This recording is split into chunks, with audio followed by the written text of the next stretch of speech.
നരം ചൈവ നരോത്തമം ദേവീം സരസ്വതി വ്യാസം തതോ ജയമുദിരേ നഷ്ടപ്രായേഷു ഭദ്രേഷു നിത്യം ഭാഗവത സേവയാ ഭഗവതേരുത്തമ ശ്ലോകേ ഭക്തിർഭവതി നൈശ്ചികേ മൂകം കരോതി വാചാലം മങ്ങും ലംഘയതേ യത്കൃപാതമഹം വന്ദേ ശ്രീഗുരു ദീനദാരണം പരമാനന്ദമാധവം ശ്രീ ചൈതന്യ ഈശ്വരം നമോ വിഷ്ണുപാദായ കൃഷ്ണപ്രേഷ്ഠായ ഭൂതലേ ശ്രീമതേ ഭക്തിവേദാന്ത സ്വാമിനി നമസ്തേ സരസ്വതി ദേവേ ഗൗരവാണി പ്രചാരിണി നിർവിശേഷ ശൂന്യവാദി പാശ്ചാത്യദേശാരിണി ജയ ശ്രീ കൃഷ്ണ ചൈതന്യ പ്രഭു നിത്യാനന്ദ ശ്രീ അദ്വൈത ഗദാധര ശ്രീവാസാദി ഗൗര ഭക്തവൃന്ദ ഹരേ കൃഷ്ണ കൃഷ്ണ കൃഷ്ണ ഹരേ ഹരേ ഹരേ രാമ രാമ രാമ ഹരേ ഹരേ ഹരേ കൃഷ്ണ കൃഷ്ണ കൃഷ്ണ ഹരേ ഹരേ ഹരേ രാമ രാമ രാമ ഹരേ ഹരേ ഹരേ കൃഷ്ണ കൃഷ്ണ കൃഷ്ണ ഹരേ ഹരേ ഹരേ രാമ രാമ ഹരേ ഹരേ.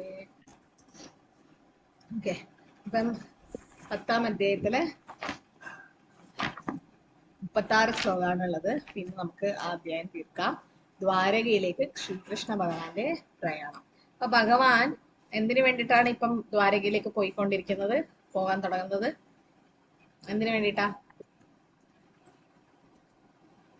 ലീലകൾ വേണ്ടി. അതെ, ഭഗവാന്റെ ലീലകള് ഇനി ദ്വാരകയില്, ഇവിടത്തത് കഴിഞ്ഞു, ഇനിയിപ്പം ദ്വാരകയിലേക്ക് പോയിട്ട് അവിടുത്തെ ലീലകൾ ചെയ്യാൻ വേണ്ടി. അപ്പൊ ഭഗവാന്റെ അവതാര ഉദ്ദേശം പ്രധാനമായിട്ടും ലീലകൾ ചെയ്യാൻ വേണ്ടിയിട്ടാണ്. ഭഗവാൻ എന്തിനു വേണ്ടിയിട്ടാണ് ലീലകളൊക്കെ ചെയ്യുന്നത്? എന്തിനാണ് ലീലകൾ ചെയ്യുന്നത് ഭഗവാൻ? ഭഗവാനിലേക്ക് ആകർഷിക്കാൻ. ആരെ? ഭഗവാനിലേക്ക് അടുപ്പിക്കാൻ. ഭഗവാനിലേക്ക് ബദ്ധാത്മാക്കളെ, ഇവിടെ വീണുപോയ, അതായത് ഭൗതിക ലോകത്ത് വീണുപോയ ബദ്ധാത്മാക്കളെ തിരിച്ച് ഭഗവാനിലേക്ക് ആകർഷിക്കാൻ വേണ്ടി. അതായത് നമ്മൾ ഓരോ രാജ്യത്തെ പറ്റി കേൾക്കുമ്പോൾ, ഇല്ലെങ്കിൽ വൃന്ദാവൻ ധാമിനെ പറ്റി കേട്ടായിരിക്കും നമുക്ക് അവിടെയൊക്കെ പോകാനുള്ള ആഗ്രഹം ഉണ്ടാവും അല്ലെ? അതുപോലെ ഭഗവാന്റെ ലീലകളും ഭഗവാന്റെ ധാമിനെ കുറിച്ച് കേൾക്കുമ്പം തിരിച്ച് ഭഗവാനിലേക്ക് പോകാനുള്ള ആഗ്രഹം ബദ്ധാത്മാക്കളായ നമ്മൾക്ക് ഉണ്ടാവണം. അതിന് വേണ്ടിയിട്ടാണ് അത്. പിന്നെ ഭക്തന്മാരെ സന്തോഷിപ്പിക്കാൻ വേണ്ടിയിട്ട്, സ്വയം സന്തോഷിക്കാൻ അല്ലെ ഭഗവാൻ ലീലകൾ ചെയ്യുന്നത്. ഭഗവാൻ ഇപ്പൊ ദ്വാരകയിലേക്ക് ഇപ്പൊ പോകുന്നതും ആ ലീലകളുടെ ഭാഗമായിട്ട്, അല്ലെങ്കിൽ ലീലകള് ചെയ്യാൻ വേണ്ടിയിട്ടാണ് തിരിച്ചു ദ്വാരകയിലേക്ക് പോകുന്നത്. അവിടെ ഭഗവാന്റെ പത്നിമാരൊക്കെ ഉണ്ട്. അപ്പൊ അവിടത്തേക്ക് പോകാൻ ഇറങ്ങുമ്പം ഏറ്റവും കൂടുതൽ വിഷമം ആർക്കാ ഉണ്ടാവുക? പോകുമ്പം ഏറ്റവും കൂടുതൽ വിഷമിക്കുന്നതായിരിക്കും ആരാ? പാണ്ഡവന്മാരല്ലേ? എന്തുകൊണ്ടായിരിക്കും?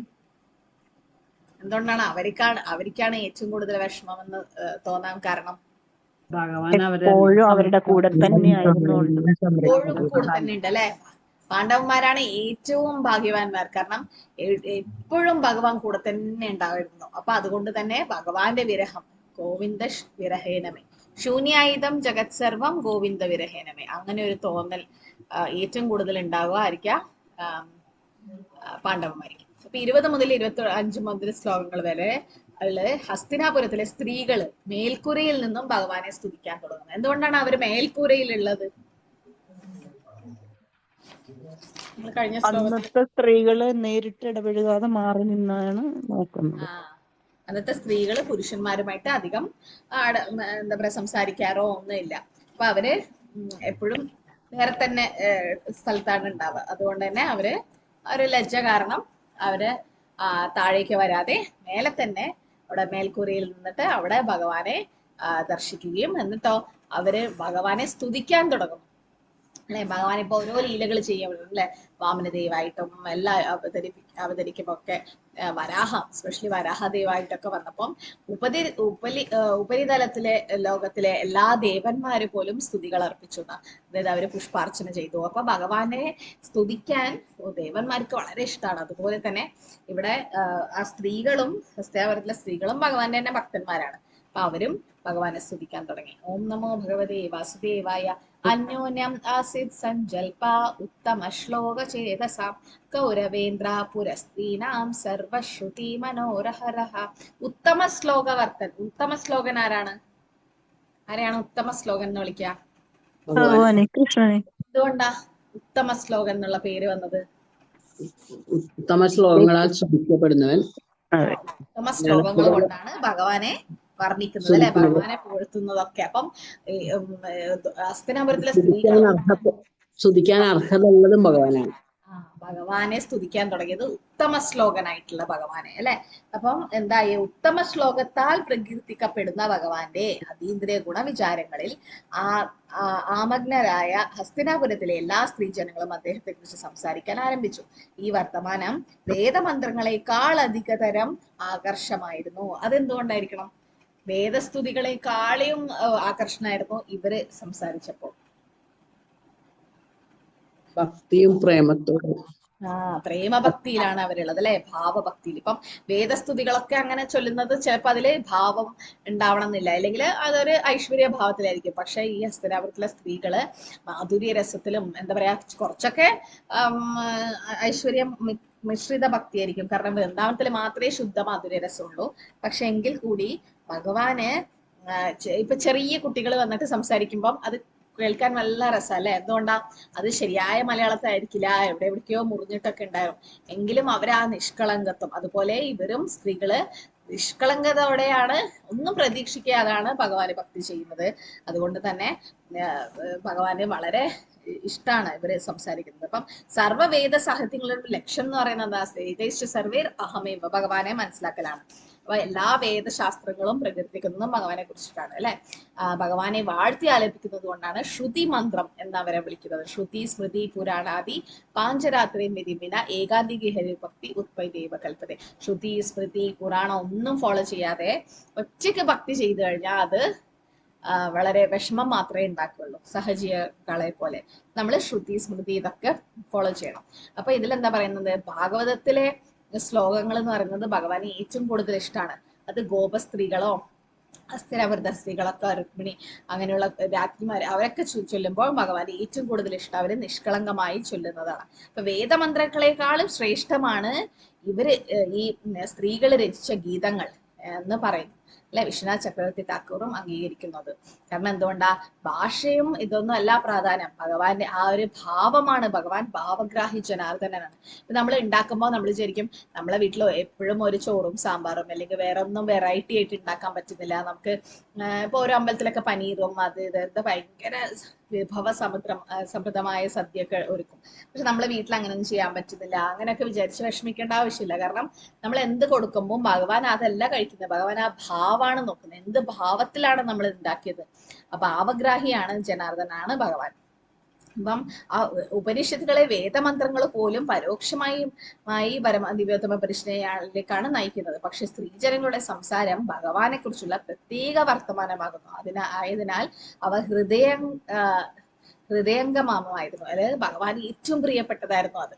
ഇപ്പൊ ഇതിലെന്താ പറയുന്നത്, കൃഷ്ണനെ വിശദീകരിക്കാൻ ഞങ്ങൾ ശ്രമിച്ചിട്ടുണ്ട്, കൃഷ്ണനല്ലാതെ മറ്റൊന്നുമില്ല. പ്രഭുപാദർ എപ്പോഴും കൃഷ്ണനെ കുറിച്ച് മാത്രമാണ് എല്ലാ പുസ്തകങ്ങളിലും എഴുതിയിട്ടുള്ളത് അല്ലെ.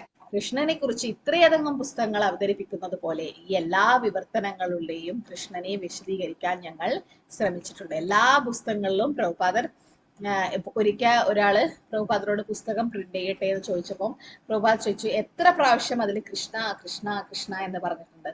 എല്ലാ പേജിലും ഉണ്ടോ? അങ്ങനെയാണെങ്കിൽ പ്രസിദ്ധീകരിക്കാം. അതായത് എന്റെ അർത്ഥം എന്താ, എല്ലാം ഭഗവാനിലേക്കാണ് ഒത്തുചേരേണ്ടത്. അതിനാൽ ഇവിടെ ഇതിനെ എന്താ, സർവശ്രുതി മനോഹരോ, കൃഷ്ണനെ കുറിച്ച് കേൾക്കുന്നതും ആനന്ദം നൽകുന്നു. കൃഷ്ണന്റെ എല്ലാ ആനന്ദങ്ങളുടെയും സംഭരിയാണ്. കൃഷ്ണന്റെ വേറെ പേരെന്താ? എല്ലാ രസങ്ങളുടെയും അധിപനാണ് ഭഗവാൻ അല്ലെ. അഖില രസാമൃതമൂർത്തി, എല്ലാ രസങ്ങളും ഭഗവാനിലുണ്ട്. അതുകൊണ്ട് തന്നെ എല്ലാവരെയും ആകർഷിക്കുന്നതാണ് ഭഗവാൻ. അപ്പൊ കൃഷ്ണനെ കുറിച്ച് കേൾക്കുമ്പോൾ നമുക്കുള്ള ആ ആസക്തി കൂടിക്കൊണ്ടേയിരിക്കും. ലഭിക്കുമ്പോൾ കുറഞ്ഞത് നമുക്ക് ഭൗതിക മാലിന്യങ്ങളിൽ നിന്നും മുക്തരാകാം. ശൃണ്വതാം ശ്വഗത കൃഷ്ണ പുണ്യശ്രവണ കീർത്തന ഹൃദയന്തസ്ഥ അബദ്ധാണി വിധുനോദി സുഹൃതു. എല്ലാ ഹൃദയത്തിലെ അബദ്ധങ്ങളൊക്കെ അനർത്ഥങ്ങളൊക്കെ മാറും. കൃഷ്ണനെ കുറിച്ച് കേൾക്കുന്നതിൽ മാത്രം നമുക്ക് ആസക്തി ലഭിക്കുമ്പോൾ നമ്മൾ മുക്തി നേടിയത് എന്ന് മനസ്സിലാക്കാം. അതായത് ഭഗവാനെ കുറിച്ച് കേൾക്കാൻ ഇഷ്ടം കൂടുമ്പോൾ നമുക്കുള്ള ഭൗതിക കെട്ടുപാടുകളിൽ നിന്നും നമുക്ക് മോചനം ലഭിച്ച പോലെയാകും. ഹസ്തനാപുരത്തിലെ സ്ത്രീകള് ഭഗവാനെ സ്തുതിക്കുന്നത് 20 മുതൽ 25 വരെയുള്ള ശ്ലോകങ്ങളിലെ സ്തുതിയാണ്. സവൈഖിലയം പുരുഷ പുരാതനോ യ ഏക ആസീത് അവിശേഷ ആത്മനി അഗ്രേ ഗുണഭ്യോ ജഗദാത്മനീശ്വരേ നിമിലേതാത്മാനിശീഷുപ്ത ശക്തിഷു. അവർ പറഞ്ഞു, നാം സ്മരിക്കുന്ന യഥാർത്ഥ പരമദേവ പുരുഷനായ ഭഗവാൻ ഇവിടെയുണ്ട്. ഭൗതിക പ്രകൃതിയുടെ ഗുണങ്ങളുടെ ആവിഷ്കാരത്തിന് മുമ്പ് അദ്ദേഹം മാത്രമാണ് നിലനിന്നിരുന്നത്. രാത്രിയിൽ നിദ്രയിലായിരുന്ന സ്ത്രീ ജീവസത്തകളുടെ ശക്തികൾ നിഷ്ക്രിയമായിരിക്കുന്നത് പോലെ സർവ്വജീവാത്മാക്കളും വിലയം പ്രാപിക്കുന്നതും അദ്ദേഹത്തിൽ മാത്രമാണ്. എന്തെന്നാൽ അദ്ദേഹം പരമദൈവത്വ പുരുഷനാകുന്നു, ഭഗവാനാകുന്നു, ഈശ്വരനാകുന്നു. അപ്പം കുന്തി മഹാറാണിയെ പോലെ തന്നെ ഹസ്തിനാപുരത്തിലെ സ്ത്രീകൾക്കും അറിയാം ഇത് പരമദൈവത്വം പുരുഷനാണെന്ന്. പക്ഷെ ഗോപിമാർക്ക് അങ്ങനെയല്ല, ഗോപിമാർക്ക് അറിയില്ല. പക്ഷെ ഇതിലെന്താ പറയുന്നത്, ഓരോ സ്ത്രീകൾക്കും ഭഗവാനാണ് പരമദിവ്യത്വം പുരുഷനാണെന്ന് അറിയാം. എന്നിട്ട് അവരെന്താ പറയുന്നത്, സൃഷ്ടിക്ക് മുമ്പ് ഭഗവാൻ ഉണ്ടായിരുന്നു, സൃഷ്ടിക്ക് ശേഷവും ഭഗവാൻ നിലനിൽക്കുന്നു, അല്ലെ? അങ്ങനെയൊക്കെ പറയുന്നത് ഗോവിന്ദാദി പുരുഷൻ. ഇപ്പൊ ബ്രഹ്മസംഹിതയിൽ സൂചിപ്പിക്കുന്നത് പോലെയും അവര് ഭഗവാന്റെ രൂപത്തെക്കുറിച്ചും ഭഗവാന്റെ ഒരു മഹിമയെ കുറിച്ചിട്ട് പറയാണ് ഇവര് ചെയ്യുന്നത്.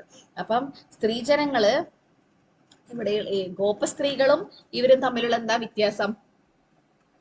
ഹസ്തിനാപുരത്തിലെ സ്ത്രീകളോ അല്ലെങ്കിൽ ദ്വാരകയിലെ രാജ്ഞികളോ ഗോപസ്ത്രീകളും തമ്മിൽ എന്താ വ്യത്യാസം ഉണ്ടോ?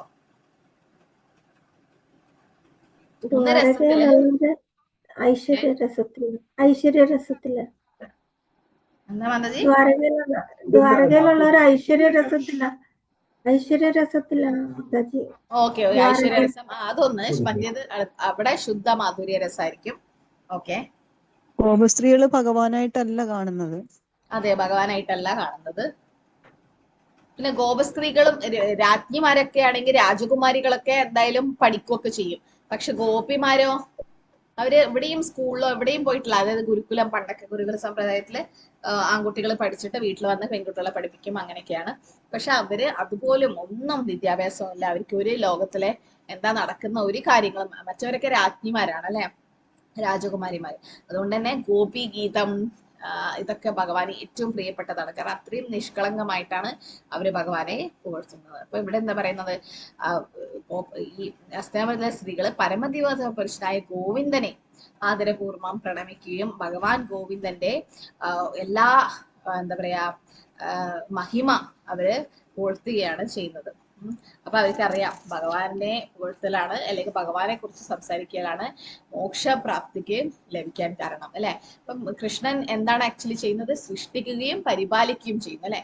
നശിപ്പിക്കുന്നതും ഭഗവാന്റെ തന്നെ. അതായത് ഭഗവാന്റെ ഏത് അവതാരങ്ങളാണ് ബ്രഹ്മ വിഷ്ണു മഹേശ്വരന്മാര്? എന്ത് അവതാരമാണ്? ഗുണാവതാരം, അല്ലെ? ഗുണാവതാരാണ് ഭഗവാന്റെ. അപ്പം ഭഗവാന്റെ തന്നെ അവതാരമാണ് ഇവരൊക്കെ. അതുകൊണ്ട് അവരും സൃഷ്ടി സംഹാര പരിപാലനം സംഹാരം ഒക്കെ ചെയ്യുന്നത് ഭഗവാനിലൂടെയാണ്.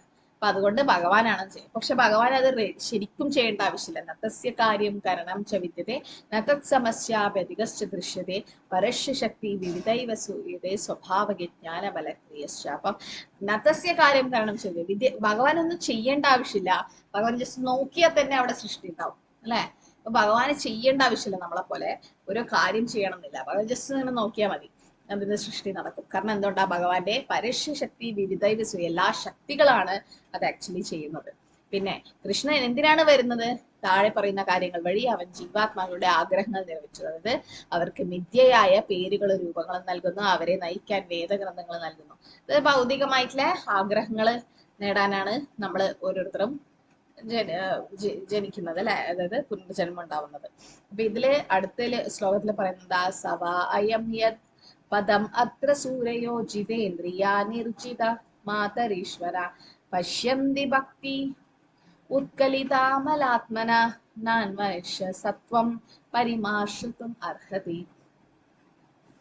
അദ്ദേഹത്തിന്റെ അവിഭാജ്യ ഘടകങ്ങൾക്ക് വീണ്ടും നാമങ്ങളും രൂപങ്ങളും നൽകാനായി പരമദേവത പുരുഷന് അവയെ ഭൗതിക പ്രകൃതിയുടെ നിയന്ത്രണത്തിന് കീഴിൽ നിവേശിപ്പിക്കുന്നു. അദ്ദേഹത്തിന്റെ സ്വകീയ ശക്തിയെ ഭൗതിക പ്രകൃതിയുടെ പുനഃസൃഷ്ടി കർമ്മം നിർവഹിക്കുന്നതിന് അധികാരപ്പെടുത്തിയിരിക്കുന്നു. അപ്പം ഭഗവാന്റെ ശക്തികൾ, അല്ലെ? ഏതൊക്കെ ശക്തികളാണ് ഭഗവാനുള്ളത്? ഏതൊക്കെയാ അത്? അന്തരംഗ ശക്തി,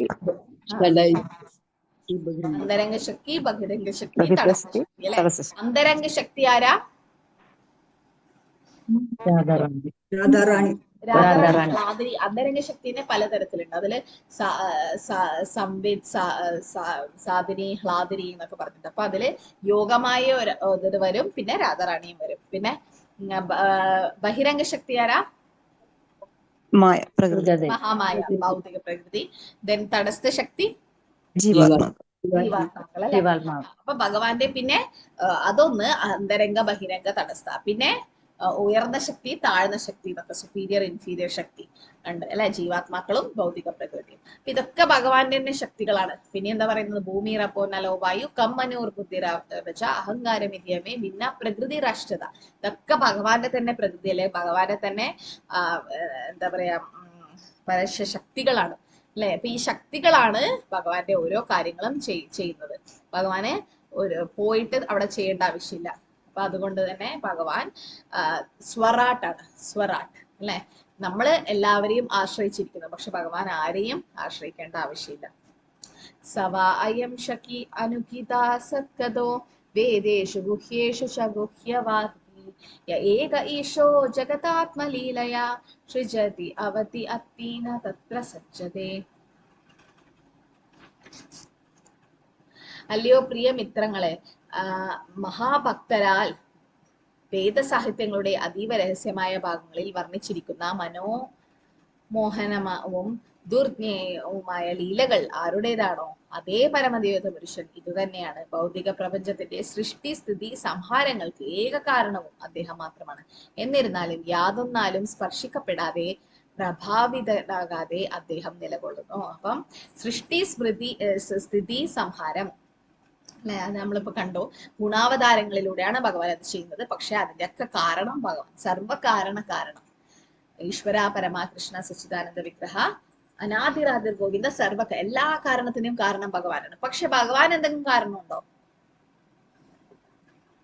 നിഷ്കാരണാണ് ഭഗവാൻ. ഭഗവാൻ ഉണ്ടാവാൻ ഒരു കാരണവുമില്ല. അതായത് ഭഗവാൻ ഉണ്ടാക്കാൻ നമ്മളെ പോലെയല്ല ജനിക്കുന്നത് അല്ലെ. സംഭവാമി ആത്മമായ ഭഗവാന്റെ സ്വന്തം ഇഷ്ടപ്രകാരത്താൽ ഭഗവാന്റെ ശക്തിയിലാണ് അവതരിക്കുന്നതാണ്, ജനിക്കുകയാണല്ല ചെയ്യുന്നത് അവിടെ. അപ്പൊ ഇവിടെ എന്താ പറയുന്നത്? സർവകാരണ കാരണം. ഗജേന്ദ്രൻ പറയുന്നത് നമോ നമസ്തേ അഖില കാരണായ നിഷ്കാരണായ അത്ഭുത കാരണായ. നമോ നമസ്തേ അഖില കാരണം. ഭഗവാനാണ് എല്ലാത്തിനെയും കാരണം, സർവകാരണ കാരണം, അഖില കാരണ. നിഷ്കാരണായ, പക്ഷെ ഭഗവാന് കാരണമൊന്നുമില്ല, അത്ഭുത കാരണം. അതുകൊണ്ട് തന്നെ ഭഗവാൻ അത്ഭുതനാണ് അല്ലെ. അത്ഭുത ശൃംഗ നമ്മൾ പറയുന്നില്ലേ. നരസിംഹൻ എന്തുകൊണ്ടാ അത്ഭുത ശൃംഗ എന്ന് വിളിക്കുന്നത്? എന്തുകൊണ്ടാ അറിയോ? ഞാൻ പറഞ്ഞിട്ടുണ്ടെന്ന് അല്ലേ ഇത്. അത്ഭുത ശൃംഗൻ എന്ന് വിളിക്കുന്നത് എന്തുകൊണ്ടാ ഭഗവാനെ? ആ അവതാരം തന്നെ അങ്ങനെയുള്ളതായിരുന്നല്ലോ. ഓക്കെ, മൃഗാന മനുഷ്യ, പകുതി മൃഗവും പകുതി ആയിട്ട്. പക്ഷെ അതൊരു വേറെ തന്നെ ഒരു കാരണമുണ്ട്. ആ ലൈന് വായിച്ചു നോക്ക്. തവ കര കമല വരേ നഖ അത്ഭുത ശൃംഗ. ആ ലൈനിൽ തന്നെ ഉണ്ട് അതിന്റെ ഉത്തരം. നഖം ഉപയോഗിച്ചിട്ട് നഖം നഖം വളരെ സോഫ്റ്റ് ആണ്, പക്ഷെ അത് ഹാർഡും ആണ്. അതാണ് നഖല്ല, കൈ കൈ കൈ സോഫ്റ്റ് ആണ്. തവ കര കമലം. കര എന്ന് പറഞ്ഞ കൈ. കര കമലം പോലെയാണ്. അതായത് ഭഗവാന്റെ കൈ താമര പോലെ സോഫ്റ്റ് ആണ്.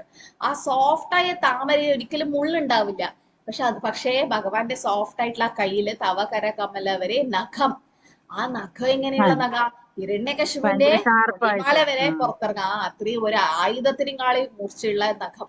അപ്പൊ അത് ഒരിക്കലും ഒരു താമരയിൽ അങ്ങനെ ഒരു മൂർച്ചയുള്ള ഒരു സാധനം ഉണ്ടാവില്ല. പക്ഷെ ഭഗവാന്റെ അത്രയും മൃദുലമായ സോഫ്റ്റ് ആയിട്ടുള്ള കയ്യില്, പിങ്ക് കളർ കയ്യില്, താമര പോലെയുള്ള കൈകളില് അത്രയും ഷാർപ്പായിട്ടുള്ള നഖം, അത് അത്ഭുതമാണെന്നാണ് അതിൽ പറയുന്നത്. തവകര കമലവരെ.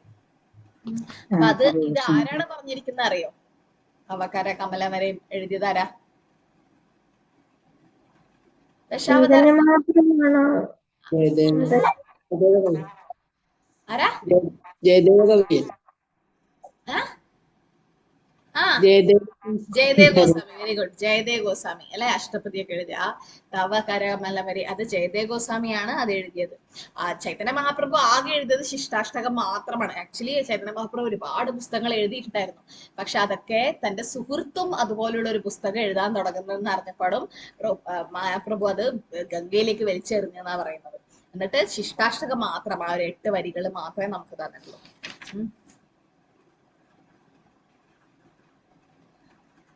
ഓക്കെ, സോ ഭഗവാന്റെ കീർത്തനങ്ങളാണ് ആര് ചെയ്തത്? ഹസ്തിനാപുരത്തിലെ സ്ത്രീകൾ. 26 മുതൽ 36 വരെയുള്ള ശ്ലോകങ്ങള്, അവസാനത്തെ ശ്ലോകങ്ങൾ 10 ശ്ലോകങ്ങൾ.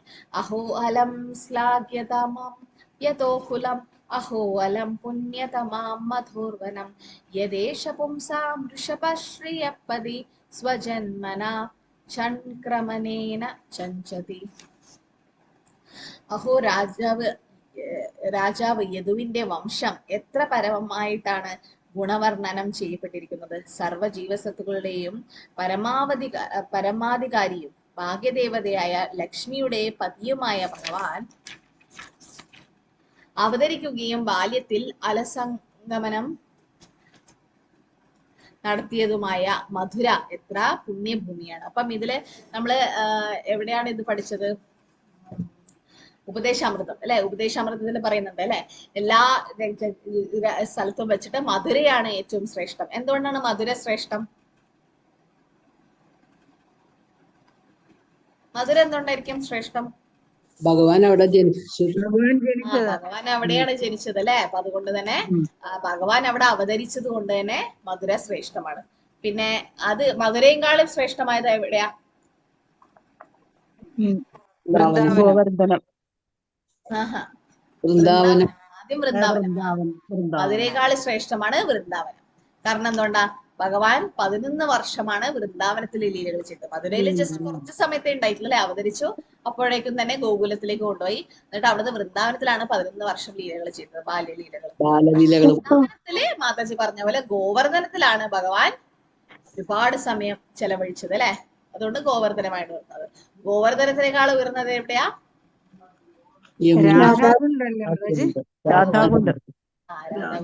അപ്പൊ ഇവിടെ എന്താ പറയുന്നത്? ഭഗവാൻ മധുരയുടെ ദേശത്തില് അല്ലെ, ഇത്രയും പുണ്യ ഭൂമിയാണ്. കാരണം അവിടെ ഭഗവാൻ ജനിച്ചു വളർന്ന് ബാല്യത്തിൽ അലഞ്ഞു നടന്നു. മധുര അല്ല, മധുര എന്ന് ഉദ്ദേശിക്കുന്നത് വൃന്ദാവനം. കാരണം മധുരയില് അവിടെ അവതരിക്കുക മാത്രമാണ് ചെയ്തത്. പിന്നീട് വൃന്ദാവനത്തിലാണ് ബാല്യകാല ലീലകൾ ചെയ്തത്. അപ്പൊ അവിടെ ചെരുപ്പിടാതെ, ദ്വാരകയിലെയും കാളിയൊക്കെ അവിടെയൊക്കെ ചെരുപ്പിട്ടുണ്ടാ ഭഗവാൻ. പക്ഷെ ചെരുപ്പിടാതെ ഭഗവാൻ നടന്ന ആ ഒരു ഭൂമിയാണ്, മണ്ണാണ്. അതുകൊണ്ടാണ് ഭഗവാൻ ആ മൃദുഭക്ഷണ ലീല അല്ലെ, ഭഗവാൻ മണ്ണ് തിന്ന ലീല പോലും ഇതിന്റെ ആസ്പദമാക്കിയിട്ടാണ്. അതായത് ഭഗവാന്റെ പാദം പതിഞ്ഞ പാദധൂളി ഉണ്ടായ ആ മണ്ണ് തിന്നണമെന്ന് ദേവന്മാര് പോലും ആഗ്രഹിച്ചത്രേ. അപ്പം ബ്രഹ്മാവിന് 4 തല, ശിവന് 5 തല. അപ്പൊ അവർക്കൊക്കെ കൊടുക്കുവാണെങ്കിൽ ഒരുപാട് മണ്ണ് കൊടുക്കണം. ഭഗവാൻ വിചാരിച്ചു ഭഗവാന്റെ ശരീരത്തിൽ തന്നെയാണ് എല്ലാ ദേവന്മാരും ഉള്ളത്. അപ്പൊ അതുകൊണ്ട് കുറച്ച് മണ്ണ് ഭഗവാൻ തിന്നു കഴിഞ്ഞാൽ എല്ലാ ദേവന്മാർക്കും സംതൃപ്തരാണ് അല്ലെ. അപ്പൊ അതുകൊണ്ട് ഭഗവാൻ അത്രയും ദേവന്മാര് പോലും, ബ്രഹ്മാവ് വൃന്ദാവനത്തിൽ ആരായിട്ട് ജനിക്കാണ് ആഗ്രഹിക്കുന്നത്? പുൽക്കൊടിയായിട്ടെങ്കിലും പുല്ലായിട്ട് അല്ലെ. ഉദ്ധവരും അതുപോലെ തന്നെ വൃന്ദാവനത്തിലെ പുല്ലായിട്ട് ജനിക്കാൻ ആഗ്രഹിക്കുന്നത്. എന്തുകൊണ്ടാ?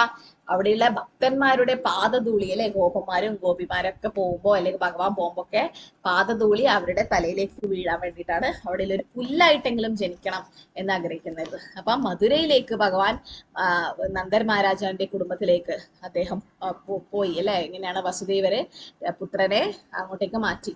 അപ്പൊ അത് നമുക്കറിയാം, കാരണം കംസനെ പേടിച്ചിട്ടാണ് മാറ്റുന്നത്. അപ്പൊ ആ സമയത്ത് ഭഗവാൻ മധുരയിലാണ് ഉണ്ടായത്. ആ മധുരയിൽ നിന്നിട്ട് പിന്നെ അവിടെ വൃന്ദാവനത്തിലേക്ക് പോയി. അതുകൊണ്ട് ആ വൃന്ദാവനം അത്രയും പുണ്യഭൂമി എന്ന് പറയുന്നത്. ചൈതന്യ മഹാപ്രഭു എന്താ പറയുന്നത്? ആരാധ്യ ഭഗവാൻ വ്രജേഷ് തനയ തദ്ധാമ വൃന്ദാവനം രമ്യാകാശിത് ഉപാസന വ്രജവധു വർഗേനയെ കൽപ്പിത. ആരാധന ഭഗവാൻ വ്രജേഷ് തനയ, വ്രജേഷ് തനയായ ഭഗവാൻ കൃഷ്ണനെ ആരാധിക്കണം. പിന്നെയോ അതേപോലെ തന്നെ തദ്ധാമ വൃന്ദാവനം, വൃന്ദാവനവും നമ്മള് ആരാധിക്കണം അല്ലെ. നമ്മള് വൃന്ദാവനത്തിൽ കുറെ പേര് പോയി കഴിഞ്ഞാൽ ചെരുപ്പിട്ടിട്ട് ചവിട്ടില്ല. ചെരുപ്പ് ഉപയോഗിക്കാണ്ടാണ് അവിടെ പരിക്രമം അതൊക്കെ ചെയ്യാറ്. കാരണം ഭഗവാന്റെ പാദം പതിഞ്ഞ സ്ഥലമല്ലേ, അതുകൊണ്ട് അവര് ചെരുപ്പ് യൂസ് ചെയ്യാറില്ല. പിന്നെ ഒരുപാട് ഭക്തന്മാർ അവിടെ എത്തിക്കഴിഞ്ഞാൽ ഉടനെ പ്രണാമം അർപ്പിക്കും. കാരണം ധാമം, അതും ഭഗവാനും തമ്മിൽ വ്യത്യാസമില്ല. ഭഗവാന്റെ ധാമം അവിടെ തന്നെയാണ്. ഭഗവാൻ ഇപ്പോഴും ഉണ്ട്. വൃന്ദാവനം പരിത്യജ പാദമേകം ന ഗച്ഛതി എന്നാ പറയാ അല്ലെ. ഭഗവാൻ ഒരിക്കലും വൃന്ദാവനം വിട്ട് എവിടെയും പോയിട്ടില്ല. അത് അപ്പം യശോദ കൃഷ്ണനാണ് അവിടെ ഉള്ളത്. വാസുദേവ കൃഷ്ണനാണ് ദ്വാരകയിലേക്ക് പോകാൻ തുടങ്ങുന്നത്. അഹോബദസ്വാർ യശസ് ത്രിരാഷ്കരി കുശസ്ഥലി പുണ്യയശാകരി ഭുവാ പശ്യന്തി നിത്യം യത് അനുഗ്രഹേഷിതം സ്മിതാവലോകം സ്വപതിം സ്മയത് പ്രജ.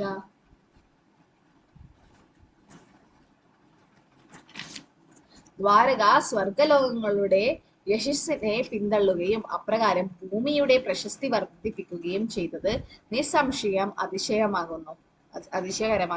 ദ്വാരകയിലെ നിവാസികൾ എല്ലാ ജീവാത്മകളുടെയും ആത്മാവിനെ, അതായത് ശ്രീകൃഷ്ണനെ പ്രേമയുത ഭാവത്തോടെയാണ് സദാ ദർശിക്കുന്നത്. അദ്ദേഹം ഭഗവാൻ കൃഷ്ണൻ അവരെ കടാക്ഷിക്കുകയും വശ്യമനോഹരമായ മന്ദസ്മിതം തൂകി അവരെ അനുഗ്രഹിക്കുകയും ചെയ്തു. അപ്പം ഇവരൊക്കെ സ്തുതികളും സ്ത്രീകളൊക്കെ സ്തുതിക്കുന്നൊക്കെ കേട്ടപ്പം ഭഗവാൻ എന്താ ചെയ്തത്? ചിരിക്കുകയാണ് ചെയ്തത്, മന്ദഹസിക്കുകയാണ് ചെയ്തത്, പുഞ്ചിരിയോടെ അല്ലെ അവരെ അനുഗ്രഹിച്ചു. കാരണം കുന്തി സ്തുതി നമുക്കറിയാം. കുന്തി മഹാറാണി കൂടെ നമസ്യേ പുരുഷം ത്വാദിമീശ്വര പ്രകൃതി പരമലക്ഷ്യം സർവഭൂതാനാം അന്തർബഹിരവസ്ഥിതം ഭഗവാനെ സ്തുതിക്കുമ്പോൾ കുന്തി മഹാറാണി സ്തുതി കഴിഞ്ഞപ്പോ ഭഗവാൻ എന്താ ചെയ്തേ? പുഞ്ചിരിക്കുകയാണ് ചെയ്തത്. അർജുനൻ കുരുക്ഷേത്ര ഭൂമിയില് ശിഷ്യസ്തേഹം ഷാദിമാത്വം പ്രപന്ന, ശിഷ്യനായിട്ട് എന്നെ സ്വീകരിക്കണം എന്ന് പറഞ്ഞപ്പോഴും അവിടെയും ഭഗവാൻ ചിരിക്കുകയാണ് ചെയ്തത്, പുഞ്ചിരിക്കുക. ഒരു പുഞ്ചിരി മാത്രമേ ഭഗവാൻ അവിടെ ചെയ്തുള്ളൂ. അപ്പൊ അത് ഭഗവാന് തൃപ്തിയായല്ലേ, ഭഗവാന് സന്തോഷമായത് കൊണ്ടാണ് ഭഗവാൻ പുഞ്ചിരിക്കുന്നത് അല്ലെ. അപ്പൊ അത് ആ ഒരു ഭഗവാന്റെ പുഞ്ചിരി കാണാൻ വേണ്ടിയിട്ടാണ് ഒരുപാട് ഭക്തന്മാര് അവിടെ ഇങ്ങനെ കൂടി നിൽക്കുന്നത്. ഇപ്പൊ എന്താ പറയാ, രാധാറാണി ഭഗവാന്റെ സേവ ചെയ്യുമ്പം ഭഗവാന് സന്തോഷം ഉണ്ടാവും, ഭഗവാൻ ചിരിക്കും. പക്ഷെ അതിനേക്കാൾ 1000 മടങ്ങ് രാധാറാണിക്കാണ് ആ സന്തോഷം ഉണ്ടാവുന്നത്. കൃഷ്ണൻ വിചാരിച്ചു, ഇതെങ്ങനെയാ രാധാറാണിക്ക് ഇത്ര സന്തോഷം? എനിക്കില്ലാത്ത സന്തോഷം എന്താ രാധാറാണിക്കുള്ളത്? കാരണം ഭഗവാനിൽ നിന്ന് തന്നെ വന്നതാണ് രാധാറാണി സ്ത്രീ രൂപത്തില് ലീലകൾ ചെയ്യാൻ വേണ്ടി. അപ്പം എന്തുകൊണ്ടാണ് രാധാറാണിക്ക് ഇത്ര സന്തോഷം? അതറിയാൻ വേണ്ടിയിട്ടാണ് ഭഗവാൻ രാധാറാണിയുടെ രൂപത്തില് ചൈതന്യ മഹാപ്രഭുവായിട്ട് വന്നത്. അപ്പം ഇന്ദ്രൻ, ചന്ദ്രൻ, വരുണൻ, വായു എന്നിവരൊക്കെ ദേവന്മാരാണ് അല്ലെ. അവരൊക്കെ സ്വർഗലോകത്താണ്. അവര് പോലും ഭൂമിയിലെ ജനിക്കാൻ ആഗ്രഹിക്കുന്നല്ലേ, ഭൂമിയിലെ എന്താ പറയാ വൃന്ദാവനത്തിലും മധുരയിലൊക്കെ. അപ്പൊ ഇതിൽ പറയുന്ന ദ്വാരകാധാമും പ്രശസ്തമാണ്. കാരണം എന്തുകൊണ്ടാ? അവിടെയും ഭഗവാൻ ലീലകൾ ചെയ്തു. പിന്നെയോ അവിടെയുള്ള ആൾക്കാരിൽ കൂടെയും ഭഗവാൻ അവിടെ വസിച്ചിരുന്നു അല്ലെ, ജീവിച്ചിരുന്നു. പക്ഷെ അവിടെ ജീവിക്കുമ്പോൾ ഭഗവാൻ എപ്പോഴും വൃന്ദാവനാണ് ഓർത്തുകൊണ്ടിരിക്കുന്നത്. അപ്പൊ ഇവിടെ പ്രഭുപാദർ പറയാണ്, ഭഗവാൻ രാജാവായിട്ട് വാണിരുന്ന ദ്വാരകയിൽ അല്ലെ, സ്വർഗലോകങ്ങളെക്കാൾ പ്രശസ്തമാണ് ദ്വാരക. കാരണം ഭഗവാൻ അവിടെ ഉണ്ടായിരുന്നു. സ്വർഗലോകങ്ങളില് എന്താ പറയാ, ഭഗവാന്റെ സാന്നിധ്യം അവിടെ ഉണ്ടാവണമെന്നില്ല, ദേവന്മാരാണ് അവിടെ ഉള്ളത് അല്ലെ. പക്ഷെ ഭഗവാൻ ഭൂമിയിലാണ് ലീലകൾ ചെയ്യാൻ വേണ്ടി അവതരിച്ചത്. അപ്പൊ 3 സ്ഥലങ്ങള് വൃന്ദാവനം, ദ്വാരക, മധുര എന്നിവ പ്രാധാന്യം അർഹിക്കുന്നു. കാരണം ഇവിടെയൊക്കെ ഭഗവാന്റെ ലീലകളൊക്കെ ചെയ്ത സ്ഥലങ്ങളാണ്. ഈ 3 സ്ഥലങ്ങളും നമുക്ക് ഏതാണ് ഏറ്റവും മഹിമ എന്ന് പറയാൻ പറ്റില്ല. പക്ഷെങ്കിലും ദ്വാരകയില് ഐശ്വര്യ ഭാവത്തിലാണുള്ളത്. അതുകൊണ്ട് തന്നെ മധുരയാണ് അതിലും പ്രധാനപ്പെട്ടത്. ഭഗവാൻ അവതരിച്ചു. അതിലും പ്രധാനപ്പെട്ടതാണ് വൃന്ദാവനം. അവിടെ ഗോവർദ്ധനം, അവിടെ രാധാകുണ്ട്. കാരണം രാധാകുണ്ട് എന്ന് പറഞ്ഞാൽ രാധാറാണിയും തമ്മിൽ വ്യത്യാസമില്ല. അതുകൊണ്ട് തന്നെ ഭഗവാന് രാധാകുണ്ട് വളരെ ഇഷ്ടമാണ്. രാധാകുണ്ടില് കുളിക്കാൻ പാടില്ല എന്ന് എന്തുകൊണ്ടാ പ്രഭുപാദർ പറഞ്ഞതെന്നറിയോ? എന്തുകൊണ്ടായിരിക്കും കുളിക്കാൻ പാടില്ല? പക്ഷെ അവിടെ രൂപഗോസ്വാമിയൊക്കെ പറയുന്നുണ്ടല്ലോ, എന്തായാലും ഒരിക്കലെങ്കിലും കുളിക്കണം, കുളിച്ചു കഴിഞ്ഞാൽ കൃഷ്ണ പ്രേമം കിട്ടും അല്ലെ. നമുക്ക് അതിനുള്ള യോഗ്യത ഇല്ലാത്തോണ്ടല്ലേ, പുണ്യമായ തീർത്ഥമാണെന്ന് പറയുന്നത്. നമുക്ക് അതിനുള്ള യോഗ്യത ഇല്ലാത്തോണ്ടല്ലേ. യോഗ്യത, അതൊന്ന് നമുക്ക് അതിന്റെ യോഗ്യത ഉണ്ടോ? കാരണം കുളിച്ചാ കൃഷ്ണ പ്രേമം കിട്ടും. പ്രേമം കിട്ടണമെങ്കിൽ ഭാവത്തിലെങ്കിലും എത്തണമല്ലോ. ഒരു ശ്രദ്ധ, സാധുസംഗ, ഭജന, ക്രിയ, നർത്തനിവൃത്തി, നിഷ്ഠ, രുചി, ആസക്തി, ഭാവപ്രേമം. ഭാവത്തിലെത്തിയ ഭക്തന്മാര് അവിടെ കുളിച്ചാൽ പ്രേമം കിട്ടും. പക്ഷെ നമ്മള് കനിഷ്ഠ അധികാരികള് അവിടെ പോയിട്ട് അങ്ങനെ കുളിക്കുന്ന സമയത്ത് നമുക്ക് ആ ഭാവം സ്വീകരിക്കാൻ നമുക്ക് യോഗ്യത ഉണ്ടാവണം എന്നില്ല. അതൊന്ന്. അപരാധങ്ങൾ ഉണ്ടാവാൻ ചാൻസ് ഉണ്ട് അല്ലെ. അപ്പൊ അപരാധം ചെയ്തു കഴിഞ്ഞാൽ വൃന്ദാവനത്തിൽ ഒരു അപരാധം ചെയ്തു കഴിഞ്ഞാൽ എത്ര മടങ്ങ് കൂടും? എത്ര? 100. ആയിരം. 1000. ഒരു മാല വൃന്ദാവനത്തിൽ ജപിച്ചാല് 1000 മാല ജപിച്ചതിന്റെ ഗുണം കിട്ടും. അതുപോലെ തന്നെ ഒരു അപരാധം വൃന്ദാവനത്തിൽ ചെയ്ത 1000 അപരാധം ചെയ്ത എഫക്ട് ഉണ്ടാവും. അതുകൊണ്ട് തന്നെ വൃന്ദാവനത്തിൽ പോയി കഴിഞ്ഞാൽ നമ്മൾ നല്ലോണം ജപിക്കൊക്കെ ചെയ്യും. ഗോവർദ്ധന പരിക്രമൊക്കെ ചെയ്യുമ്പോൾ 64 മാലയൊക്കെ ജപിച്ച ആൾക്കാരുണ്ട്. അപ്പം 64 × 1000 64,000 മാല ജപിച്ച കിട്ടും. പക്ഷെ അതേസമയം തന്നെ ഗോവർദ്ധനം പരിക്രമം ചെയ്യുമ്പോൾ അവിടെ കച്ചറകള് ചാടുകയും എന്തൊക്കെയോ അങ്ങനെ കളയുകയൊക്കെ ചെയ്തു കഴിഞ്ഞാൽ അവിടെ ഇങ്ങനെ ദാമിനെ അപരാധം ചെയ്തു കഴിഞ്ഞാൽ നമ്മൾ അത്രയും ചെയ്ത ഭക്തിയുടെ സേവനം ഒക്കെ ഇല്ലാതായ പോലെയാവും. കാരണം ഒരു ചെറിയ അപരാധം മതി 1000 മടങ്ങ് അത് കൂടും അല്ലെ. അതുകൊണ്ട് നമ്മൾ ദാമിൽ എപ്പോഴും ശ്രദ്ധിക്കണം. പക്ഷേ മായപ്പൂര് എന്ത് ഡാം എന്നാ അറിയപ്പെടുന്നത്? നവദ്വീപ് ഔദാര്യ ഡാം അല്ലെ. എന്തുകൊണ്ടാന്ന് വെച്ചാൽ അവിടെ ഒഫൻസേ ഇല്ല. നമ്മള് അവിടെ പോയിട്ട് ഒരാള് ഒരു റൂം എടുത്തിട്ട് കിടന്നുറങ്ങി. ഇപ്പൊ ചില ഭക്തന്മാരെ കൂടെ ഭർത്താക്കന്മാരൊക്കെ അവരൊന്നും ഭക്തന്മാരായിരിക്കില്ല. അവര് പക്ഷെ വെറുതെ പോകും വൃന്ദാവനം മായപ്പൂര്. ഞാൻ കണ്ടിട്ടുണ്ട്. എന്നിട്ട് അവരെന്താ ചെയ്യാ? മംഗളാരതിക്ക് പോവില്ല. അവർക്കൊന്നും ഇഷ്ടമല്ല. അവര് ചായയും കാപ്പിയൊക്കെ കുടിക്കും. എന്നിട്ട് അവരിങ്ങനെ അലഞ്ഞു നടക്കും. എവിടെ സ്ഥലങ്ങളൊന്നും കാണാൻ പോയില്ല. അവരിങ്ങനെ വീട്ടിൽ റൂമിൽ തന്നെ കിടന്നുറങ്ങും. അവര് ദർശനത്തിനൊന്നും പോവില്ല. കൂടെ വന്നെന്ന് മാത്രമേ ഉള്ളൂ. ചില ഭർത്താക്കന്മാരൊക്കെ അങ്ങനെ വന്നിട്ടുണ്ട്. ശരി, അങ്ങനെയെങ്കിലും അവര് ഡാമില് വരട്ടെ. പിന്നെ അവിടെ കിടന്നുറങ്ങിയാൽ പോലും ഡാമില് മായപ്പൂരിൽ കിടന്നുറങ്ങിയ പോലും എന്തായിട്ടാണ് കണക്കാക്ക? നമസ്കരിക്കുന്നത്. ചൈതന്യ മഹാപ്രഭു, ഗൗരംഗ, നിത്യാനന്ദ, പഞ്ചതത്വ, പിന്നെ അഷ്ടസഖികളും രാധാമാധവും നരസിംഹദേവും ഒക്കെ അവര് അവിടെ കിടന്നുറങ്ങിയിരിക്കും റൂമില്. പക്ഷെ എന്നിലും അവര് നമസ്കരിക്കുന്നതായിട്ട് അവര് അത് കണക്കാക്കും. അപ്പൊ ഒന്ന് ആലോചിക്കുക, അത്രയും ഔദാര്യാണ് ആ ഡാമില്. അത് കാരണം അവിടെ പോയി ഉറങ്ങിയാലെങ്കിൽ അവർക്ക് ചിലപ്പോ അടുത്ത ജന്മം ഭക്തന്മാരാവില്ല. ഈ ജന്മം തന്നെ ഭഗവാൻ അവർക്ക് ഭക്തി കൊടുക്കും ചിലപ്പം. അപ്പൊ എങ്ങനെയെങ്കിലും നിങ്ങളെ ബന്ധുക്കളെയും അവരൊക്കെ ഡാമിലേക്ക് എങ്ങനെയും കൊണ്ടുപോകാൻ ശ്രമിക്കുക. വെറുതെ അവർ ജോളി ട്രിപ്പ് എടുക്കാൻ ഒരു ടൂറ് പോകുന്നത് പോലെ കൊണ്ടുപോവാ. പക്ഷെ കാരണം മായപ്പൂരൊക്കെ അവിടെ പോയി കിടന്നുറങ്ങിയത്. പക്ഷെ വൃന്ദാവനം കൊണ്ടുപോകുമ്പോൾ നമ്മൾ ഒന്നും കൂടെ ആലോചിക്കണം. കാരണം അവിടെ പോയിട്ട് അവർ അപരാധം ചെയ്തു കഴിഞ്ഞാൽ നമുക്കും അതിലെ എന്താ പറയാ അപരാധം വരാൻ പാടില്ല. അതുകൊണ്ട് മായപ്പൂര് എപ്പോഴും ആർക്ക് വേണമെങ്കിലും എപ്പോ വേണമെങ്കിലും പോകാം. ഒരു അപരാധവും. കാരണം അവര് ഗൗർനിത്തായിസ് എങ്ങനെയാ? കലിയുഗ അവതാരാണ്. പതീത പാവന്മാർക്ക് അവരാണ്. എന്താ പറയാ, അവര് ഒരിക്കലും അപരാധം എടുക്കില്ല ഗൗർനിത്തായി. പക്ഷെ രാധാകൃഷ്ണന്മാര് അപരാധം ഉണ്ടാകും. അതുകൊണ്ട് തന്നെ നമ്മൾ ശ്രദ്ധിച്ചിട്ട് വേണം പോവാൻ വേണ്ടി. ഇപ്പൊ വൃന്ദാവനത്തിൽ ഡൽഹിയിലൊക്കെ താമസിക്കുന്നവര് ശനി ഞായർ വൃന്ദാവനത്തിലേക്ക് പോകും. കാരണം അവർ 2-3 മണിക്കൂർ ഡ്രൈവേ ഉള്ളൂ. പക്ഷെ അവര് പോയിട്ട് എന്താ ചെയ്യാ? അവരവിടെ ചെരുപ്പൊക്കെ ഇട്ട് ഗോവർദ്ധനത്തിന് മുകളിലൊക്കെ കയറി സെൽഫി ഒക്കെ എടുക്കും. പിന്നെ അവിടെ പോയിട്ട് എല്ലാ തരം ഇന്ദ്രിയ സംതൃപ്തികളൊക്കെ ചെയ്തിട്ട് അങ്ങനെ ജീവിക്കും.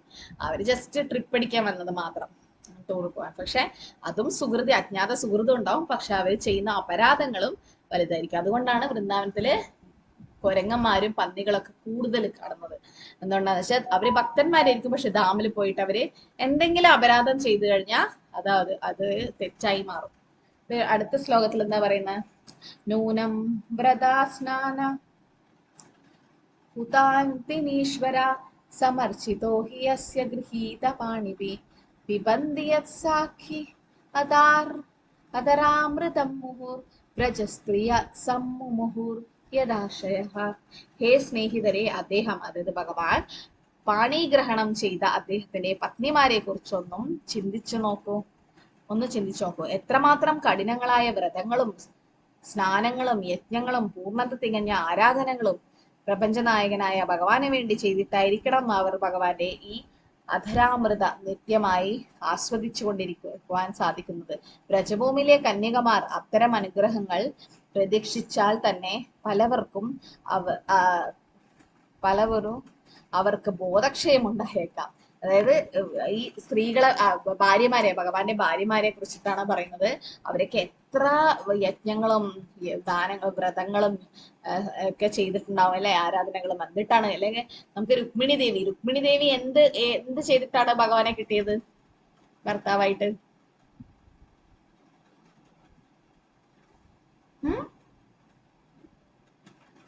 ശ്രവണമാണോ?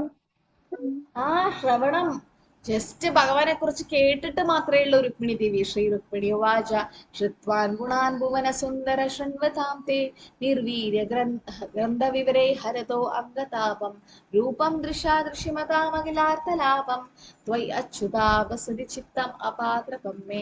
അപ്പൊ എന്താ പറയാ, ശ്രുത്വാൻ ഗുണാൻ ഭുവന സുന്ദര ശൃണ്വതാം തേ. രുക്മിണി ദേവി ഒന്നും ചെയ്തിട്ടില്ല. രുക്മിണി ദേവിയുടെ വീട്ടിൽ വരുന്ന ബ്രാഹ്മണന്മാരിൽ നിന്നും ഭഗവാനെ കുറിച്ച് കേട്ടു, വേറെ ഒന്നും ചെയ്തിട്ടില്ല. ഭുവനസുന്ദരനെ കുറിച്ചിട്ട് ശൃണ്വതാമത്തെ ജസ്റ്റ് കേട്ടിട്ട് മാത്രമേ ഉള്ളൂ. എന്നിട്ടോ നിർവീര്യ വ്രന്ത വിവരേ ഹരിതോ അംഗതാപം. നിർവീര്യ ഭഗവാനെ കുറിച്ചിട്ട് കേൾക്കുമ്പോ കർണവിവരെ കേട്ട് കഴിഞ്ഞാൽ എന്താവാ, എല്ലാ വിഷമങ്ങളും ഹരതോ അംഗതാപം ഹരിക്കും, എല്ലാ താപങ്ങളും വിഷമങ്ങളും ഇല്ലാതാക്കും. പിന്നെ രൂപം ദൃശാദൃശ്യം അതാമല അകലാർത്തല, ഭഗവാനെ കണ്ടു കഴിഞ്ഞാലോ എല്ലാ ഇന്ദ്രിയങ്ങൾക്കും ആനന്ദം ലഭിക്കും, എല്ലാ നേട്ടങ്ങളും കിട്ടിയ പോലെയാണ്. അപ്പം രുക്മിണി ദേവി ആകെ ചെയ്തത് ഭഗവാനെ കുറിച്ച് കേൾക്കുക. ഭഗവാനെ കുറിച്ച് കേൾക്കുക എന്ന് പറഞ്ഞത് ഭഗവാനെ കുറിച്ച് കാണുന്നത് പോലെയാണ്, കേട്ടിട്ടാണ്. അതുകൊണ്ട് ശ്രുതി, ശ്രവണം കീർത്തനം വിഷ്ണു സ്മരണം. ശ്രവണമാണ് ആദ്യം വരുന്നത്, കാരണം ഭഗവാനെ കുറിച്ച് കേൾക്കാണ് നമ്മൾ ആദ്യം ചെയ്യേണ്ടത്. എങ്കിൽ മാത്രമേ ഭഗവാനെ നമുക്ക് കാണാനും പിന്നീട് രാമരൂപ ഗുണലീല അപ്പൊ നമുക്ക് കേൾക്കണം അല്ലെ. ശ്രവണം കീർത്തനം. അപ്പൊ ഭഗവാന്റെ സ്വരൂപം മധുരയില് ഭഗവാന്റെ സ്ത്രീകൾ പറയാണ്, ഭഗവാന്റെ മകനായിട്ടോ സുഹൃത്തായിട്ടോ ഭർത്താവായിട്ടോ മാറുന്നതൊക്കെ എന്താ ഏറ്റവും വലിയൊരു കാര്യമാണ്. കാരണം അത് എല്ലാ അവർക്കും ലഭിക്കണം എന്നില്ല അല്ലെ. അപ്പം പരകീയ രസം സ്വകീയ രസം അതിരസം, അതിൽ ഏതാണ് ഏറ്റവും വലുത്? പരകീയാണോ സ്വകീയാണോ? പരകീയ രസം. പരകീയ അല്ലെ. പരകീയ. സ്വകീയ എന്ന് പറഞ്ഞാൽ ഭാര്യ ഭർത്താക്കന്മാര് തമ്മിലുള്ള, അതാണ് ദ്വാരകയിലൊക്കെ നമുക്ക് കാണാൻ പറ്റുന്നത്. കൃഷ്ണന്റെ ഭാര്യമാരും തമ്മിലുള്ള ആ രസം സ്വകീയ രസമാണ്. പക്ഷെ പരകീയം എന്ന് പറഞ്ഞാൽ ഗോപിമാരും കൃഷ്ണനും തമ്മിലുള്ള രസം. ഗോപിമാർ ഓൾറെഡി കല്യാണം കഴിച്ചിട്ടുണ്ടായിരുന്നത്, അവയ്ക്ക് എന്നിട്ട് ഭഗവാനുമായിട്ടുള്ള ഒരു, അപ്പൊ മാധുര്യ രസത്തില് പരകീയ രസമാണ് ഏറ്റവും ഉയർന്നത് എന്ന് പറയുന്നത്. പക്ഷെ ഈ ഭൗതിക ലോകത്തെ എടുക്കുമ്പോൾ അതാണ് ഏറ്റവും താഴ്ന്നത്. കാരണം മൂർന്ന മൂലം അതശാകല്ലേ, തിരിഞ്ഞു നിൽക്കുകയാണല്ലോ. അപ്പൊ അതുകൊണ്ട് അവിടെ ഏതാണ് ഏറ്റവും ഉയർന്നത്, അത് ഇവിടെ ഏറ്റവും താഴ്ന്നതാകും. വീരശുക്ലേന ഹൃദ സ്വയാംബ്രേ പ്രമത്യ ചൈത്യാ പ്രമുഖാൻ ഹി സുഷ്മിന പ്രദ്യുമ്ന സാംബാംബ സുധാദയോപരായശ്ചത്ര ഭൗമാവതേ സഹസ്രശ. ഭഗവാന്റെ മക്കളെ കുറിച്ചൊക്കെ പറയാണ്. ഈ സ്ത്രീജനങ്ങളുടെ പുത്രന്മാർ ആരൊക്കെയാ? പ്രദ്യുമ്നൻ, സാമ്പൻ, അമ്പൻ തുടങ്ങിയവരാകുന്നു. ശിശുപാലന്റെ നേതൃത്വത്തിലുള്ള അനേകം പ്രബലരായ രാജാക്കന്മാരെ പരാജയപ്പെടുത്തിയ ശേഷം രുക്മിണി, സത്യഭാമ, ജാമ്പവതി തുടങ്ങിയവരെ ഭഗവാൻ സ്വയംവര സദസ്സിൽ നിന്നും ബലാത്കാരമായി കൂട്ടിക്കൊണ്ടുവന്നതാണ്. മറ്റുള്ള സ്ത്രീജനങ്ങളെ എല്ലാം ഭഗവാൻ ഭൗമാസുരനെയും അവന്റെ ആയിരക്കണക്കിന് അനുയായികളെയും വധിച്ച ശേഷം കൂട്ടിക്കൊണ്ടു പോന്നതാണ്. ഈ സ്ത്രീജനങ്ങളെ എല്ലാവരും സൗന്ദര്യത്താൽ പ്രശസ്തരായിരുന്നു. അപ്പൊ ആരൊക്കെയാണ്? അപ്പൊ രുക്മിണി നമുക്കറിയാം അല്ലെ. രുക്മിണി സ്വയംവരം അല്ലെങ്കിൽ രുക്മിണിയുടെ ജ്യേഷ്ഠൻ ആരെ കൊണ്ടാണ് കല്യാണം കഴിപ്പിക്കാൻ ആഗ്രഹിച്ചത്? രുക്മിണിയെ ശിശുപാലനെ അല്ലെ. പക്ഷെ രുക്മിണിക്ക് തീരെ താല്പര്യം ഉണ്ടായിരുന്നില്ല. എന്നിട്ട് രുക്മിണി കത്തെഴുതി അല്ലെ ഭഗവാനെ, എന്റെ ഒരു ബ്രാഹ്മണൻ ആ കത്ത് കൊണ്ടുപോയി കൊടുക്കുകയും ഭഗവാൻ ഉടൻ തന്നെ പുറപ്പെട്ടു. എന്നിട്ടോ പറന്നു വരികയാണെന്ന് പറഞ്ഞു. അങ്ങനെ എന്നിട്ട് രുക്മിണി ആ കത്തിൽ എന്താ എഴുതിയത്? ഞാൻ തലേ ദിവസം എവിടെ പോകും? ഒരു ദേവിയുടെ അമ്പലത്തിൽ തൊഴാൻ പോകും, അവിടെ ബന്ധുജനങ്ങൾ ആരും ഉണ്ടാവില്ല, ആ സമയത്ത് നീ വന്ന് എന്നെ ഒരു സിംഹം എങ്ങനെയാണോ ഒരു മാനിനെ തട്ടിക്കൊണ്ടുപോകുന്ന പോലെ അല്ലെ, അങ്ങനെ അല്ലെ തട്ടിക്കൊണ്ടുപോകണം. അപ്പൊ ഭഗവാൻ വരുന്നത് രുക്മിയും ശിശുപാലൊക്കെ കാണുന്നുണ്ടായിരുന്നു. പക്ഷെ പടലം, അതായത് ഭഗവാന്റെ ആ തേര് വന്ന ആ സ്പീഡില് ഉടനെ രുക്മിണിയെ എടുത്ത് കൊണ്ടുപോവുകയും ചെയ്തു. പക്ഷെ ആ പൊടി പടർന്നിട്ട് അവർക്കൊന്നും കാണാൻ പറ്റില്ല. പിന്നീട് നോക്കുമ്പോഴേക്കും ഭഗവാൻ അങ്ങ് ദൂരെ എത്തിക്കഴിഞ്ഞിരുന്നു അല്ലെ. ഇപ്പൊ രുക്മിണിയെ കൊണ്ടുപോയി സത്യഭാമ, നമുക്കറിയാം ഈ കഥകളൊക്കെ അല്ലെ, ജാമ്പവതി ഇവരൊക്കെ കല്യാണം കഴിച്ചത് ഭഗവാൻ. അപ്പൊ ഈ സ്ത്രീജനങ്ങളുടെ സ്വയംവര ചടങ്ങിൽ ഭഗവാൻ അവിടെ ബലമായി പിടിച്ചുകൊണ്ടുപോയത് എങ്ങനെയാന്ന് വെച്ചാൽ, കാരണം അവർക്ക് ഭഗവാനാണ് വേണ്ടത്, അവരൊക്കെ ഭഗവാൻ തന്നെ ശക്തികളാണ് അല്ലെ. പിന്നെയോ ഭൗമാസുരൻ, ഈ ഭൗമാസുരൻ ആരെ പുത്രനാ? ആരാ അവരെ അച്ഛനമ്മയും ഭൗമാസുരന്റെ? വരാഹദേവും ഭൂമിദേവി അല്ലെ. വരാഹദേവ് ഹിരണ്യാക്ഷൻ ഭൂമിദേവിയെ അപഹരിക്കുന്ന സമയത്ത് ഭൂമിദേവി ഗർഭോദക്ഷയി സമുദ്രത്തിൽ ഒളിച്ചേക്കുകയും അവിടെ വരാഹദേവ് ഒരു ശൂകരനായിട്ട് അല്ലെ പന്നിയുടെ രൂപത്തിൽ പോയിട്ട് ഭൂമിദേവിയെ എടുത്തുകൊണ്ടുവന്നു. ആ സമയത്ത് വരാഹദേവും ഭൂമിദേവിയും സ്പർശനത്തിന്റെ സമയത്താണ് ഒരു പുത്രൻ ജനിക്കുന്നത്, ഭൗമാസുരൻ. അപ്പൊ വരാഹദേവ് ഭഗവാനാണ്, കേശവധൃത ശൂകര രൂപ. പക്ഷെ ആ ഭഗവാനും ഭഗവാന്റെ ഭക്തിയായ ഭൂമിദേവിയിലുണ്ടായ മകൻ എങ്ങനെ അസുരനായി?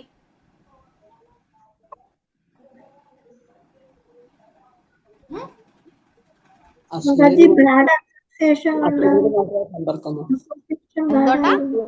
അസുരന്മാരുമായിട്ടുള്ള ബന്ധം കൊണ്ടാണ്. ദുസ്സംഗം അല്ലെ, ദുസ്സംഗം കൊണ്ട് അസുരന്മാരുമായിട്ടായിരുന്നു സംഘം, അതുകൊണ്ട് തന്നെ ഭൗമാസുരനായി. എന്നിട്ട് ആ ഭൗമാസുരനെ പിന്നീട് ഭഗവാൻ തന്നെയാണ് കൊല്ലുന്നത് അല്ലെ. ഈ ഭൗമാസുരൻ കുറെ രാജ്ഞിമാരെ കൊണ്ടുപോയി. ഈ രാജ്ഞിമാരൊക്കെ ആരായിരുന്നു?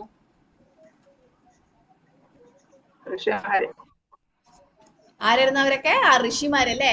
എവിടെ ഉണ്ടായ? ശ്രീരാമന്റെ കാലത്ത് ആരുടെ ലീലയിലുണ്ടായതാ? ശ്രീരാമാവതാര ദണ്ഡകാരണ്യത്തിൽ ദണ്ഡകാര്യത്തില് ശ്രീരാമചന്ദ്രമൂർത്തി ഉണ്ടായ സമയത്തുണ്ടായ ആ ഋഷിമാരായിരുന്നു അല്ലെ. നമ്മളെയൊക്കെ സ്വീകരിക്കണം എന്ന് പറഞ്ഞപ്പം എന്താ പറഞ്ഞ, ഈ സമയം ഞാൻ ഏകപത്നി വ്രതാണ്, അടുത്ത ജന്മം ഞാൻ വരുമ്പം നിങ്ങളെയൊക്കെ സ്വീകരിക്കും. അപ്പൊ ആ ഋഷിമാരാണ് ഈ രാജ്ഞിമാരായിട്ട് പുനർജനിച്ചത്. എന്നിട്ട് അവരെ, ഇതൊരു ലീലയുടെ ഭാഗമാണ്, ഭൗമാസുരൻ തട്ടിക്കൊണ്ടുപോകുന്ന പോലെ. അപ്പൊ ഒരു ദിവസം രാത്രി മുഴുവൻ അവര് പുറത്തായിരുന്നു. അപ്പം സ്ത്രീകള്, കല്യാണം കഴിക്കാത്ത പെൺകുട്ടികൾ, ഇപ്പം എല്ലാവരും പുറത്തൊക്കെ പഠിക്കാൻ പോകുന്നുണ്ട്. പക്ഷെ അന്നത്തെ കാലത്ത് കല്യാണം കഴിക്കാത്ത പെൺകുട്ടികൾ പുറത്തേക്ക് ഒരു ദിവസം രാത്രി വീട് വിട്ട് പോയി കഴിഞ്ഞാൽ പിന്നീട് അവരെ നല്ല കുടുംബത്തിൽ നിന്നും വിവാഹം കിട്ടില്ല അല്ലെ, കല്യാണം കഴിക്കാൻ പറ്റില്ല. അതുകൊണ്ട് തന്നെ അവർക്ക് വേറെ ആരും ഉണ്ടായിരുന്നില്ല. ആ സമയത്ത് ഭഗവാൻ വന്ന് ഭൗമാസുരനെ കൊന്ന് ഈ രാജ്ഞിമാരെ രക്ഷപ്പെടുത്തുകയും അവർക്ക് വേറെ ആരും ആശ്രയമില്ല, അവർക്ക് തിരിച്ച് വീട്ടിലേക്കും പോകാൻ പറ്റില്ല. അങ്ങനെ ഭഗവാൻ അവരെ സ്വീകരിക്കുകയാണ്. പക്ഷെ ഇവരൊക്കെ ആ ഋഷിമാരായിരുന്നു. അപ്പം അവർക്കൊക്കെ ഭഗവാൻ വാക്ക് കൊടുത്തത്, അടുത്ത ജന്മം ഞാൻ നിങ്ങളെയൊക്കെ സ്വയംവരം ചെയ്യും. അപ്പം ഭഗവാൻ ഈ ചടങ്ങിലൊക്കെ സ്വയംവരം, അത് അവരൊക്കെ സ്വീകരിക്കുകയാണ് ചെയ്യുന്നത് അല്ലെ. ധീരന്മാരായ രാജകുമാരൻ തമ്മിലുള്ള ആ മത്സരത്തിലൊക്കെ ഭഗവാൻ പോയിട്ട് അവരൊക്കെ വിവാഹ പോരത്തിൽ അവരൊക്കെ പരാജയപ്പെടുത്തി ഭഗവാൻ സ്വീകരിച്ചു. എന്നിട്ട് അവർക്കൊക്കെ മക്കളുണ്ടായി. ഭഗവാൻ എത്ര മക്കളുണ്ടായിരുന്നു? 16,108 ഭാര്യമാരുണ്ട്. ഓരോരുത്തരും ഭാര്യമാരിലും 10 പുത്രന്മാര്. ഒരു പുത്രി അല്ലേ മാതാജി? 10 പുത്രന്മാരും ഒരു പുത്രി ഉണ്ടായിരുന്നു അല്ലെ. അങ്ങനെ ഞാൻ കേട്ടത്. ഇതില് 10 പുത്രന്മാരെന്നാ പറയുന്നത്. ഓക്കെ, അപ്പം നമുക്ക് ഈ കഥ അറിയാം, എങ്ങനെയാണ് ഭൗമാസുരൻ ബന്ധുക്കളാക്കിയതും പിന്നെ ആ പെൺകുട്ടികളെ ഭഗവാൻ സംരക്ഷിച്ചതും. അങ്ങനെ 16,108 രാജ്ഞിമാര് അല്ലെ ദ്വാരകയില്. ആ ദ്വാരകയില് ഓരോരുത്തർക്കും 10 കുട്ടികൾ ജനിച്ചു. അപ്പം ഇവരൊക്കെ 16,108 കൊട്ടാരങ്ങളും എങ്ങനെയുള്ള കൊട്ടാരങ്ങളായിരുന്നു? ചിന്താമണി പ്രകര സൽമതു കൽപവൃക്ഷ, അത്രയും ചിന്താമണി കല്ലുകൾ പതിച്ചതുപോലെ. അങ്ങനെയാണ് നാരദ് മുനി ഒരു ദിവസം അവിടെ പോകുമ്പം 16,108 കൊട്ടാരത്തിലും ഭഗവാൻ ഉണ്ട് അവിടെ. ഒരു കൊട്ടാരത്തിൽ സത്യഭാമന്റെ കൂടെ, ഒരിക്കൽ ജാമ്പവതിയുടെ കൂടെ, എല്ലാവരും ഓരോരുത്തരെ കൂടിയും ഭഗവാൻ ഉണ്ട് അല്ലെ. അതാണ് ഭഗവാന്റെ അചിന്ത്യ ശക്തി. ഏതപ്പരം ശ്രീത്വം അപാസ്തപേശലം നിരസ്ത ശൗചം പദ സാധു കുർവതേ യാശാം ഗൃഹത് പുഷ്കരലോചനപതിർ നചാത്വപി അർത്തിപിർ ഹൃദിസ്പർശം. 30ാമത്തെ ശ്ലോകത്തിൽ എന്താ പറയുന്നത്? ഞാൻ 6 ശ്ലോകങ്ങളോടെയുള്ളൂ, നമുക്ക് തീർക്കാം. പ്രത്യേക വ്യക്തിത്വ സവിശേഷതയോ പവിത്രതയോ ഇല്ലായിരുന്നായിട്ടും കൂടി ഈ എല്ലാ സ്ത്രീകളുടെയും ജീവിതം മംഗളകരമായ കീർത്തിക്ക് പാത്രമായി ഭവിച്ചു. അവരുടെ പ്രാണേശ്വരൻ കമലനയനായ പരമദിവ്യ പുരുഷൻ അവരെ ഏകരാക്കി ഒരിക്കലും പോകുകയുണ്ടായിരുന്നില്ല. അദ്ദേഹം അമൂല്യമായ പാരിതോഷികങ്ങൾ നൽകി സദാ അവരെ പ്രീതിപ്പെടുത്തിയിരുന്നു. അപ്പം ഈ എല്ലാ സ്ത്രീകളും, അതായത് ഈ രാജ്ഞിമാരൊക്കെ അല്ലെ, അവരൊക്കെ ഭഗവാനാണ് അവരുടെ പ്രാണേശ്വരൻ, കമലനയനൻ അല്ലെ. ഭഗവാനെ നമോ പങ്കജനാഭായ, നമോ പങ്കജമലയ, നമോ പങ്കജനേത്രായ എന്ന് വിളിച്ചതാരാ? താമരക്കണ്ണുകളോട് കൂടിയവൻ കുന്തിദേവി. മഹാറാണിയുടെ ഈ സ്തുതിയിലാണ് വരുന്നത്. താമരക്കണ്ണുകൾ, പങ്കജാക്ഷൻ അല്ലെങ്കിൽ പങ്കജനായനൻ നേത്രായ ഭഗവാനെ വിളിച്ച്. അപ്പൊ കാരണം അത്രയും സോഫ്റ്റും അത്രയും കളറിലാണ്, അല്ലെങ്കിൽ അത്രയും നീളത്തിലാണ് ഭഗവാന്റെ കണ്ണുകൾ ഉള്ളത്. അപ്പൊ അവരെ വിട്ടിട്ടൊന്നും ഭഗവാൻ എവിടെയും പോയിരുന്നില്ല. പിന്നെയോ എന്നിട്ട് കൂടി ദ്വാരകയിൽ രാത്രി കിടക്കുമ്പോൾ ഭഗവാൻ രാധേ രാധേ ഗോപി ഗോപി എന്ന് വിളിച്ചുകൊണ്ടേയിരുന്നു. കാരണം ഇവിടെ ഐശ്വര്യമിശ്രിത ഭക്തിയാണ് എല്ലാവരും ചെയ്യുന്നത്, രുക്മിണി ആയാലും എല്ലാം. പക്ഷെ എല്ലാത്തിലും വെച്ച്, എല്ലാ രാജ്ഞിമാരെയും വെച്ചിട്ട് ഏറ്റവും ശ്രേഷ്ഠമായ ആരാ പത്നി? ആരാ ആരാ?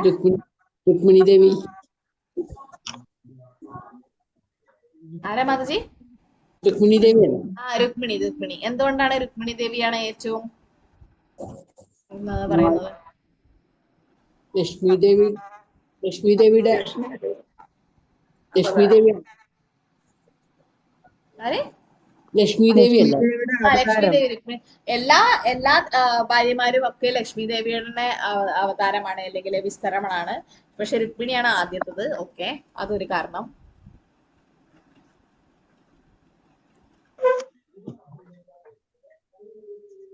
പറയുന്ന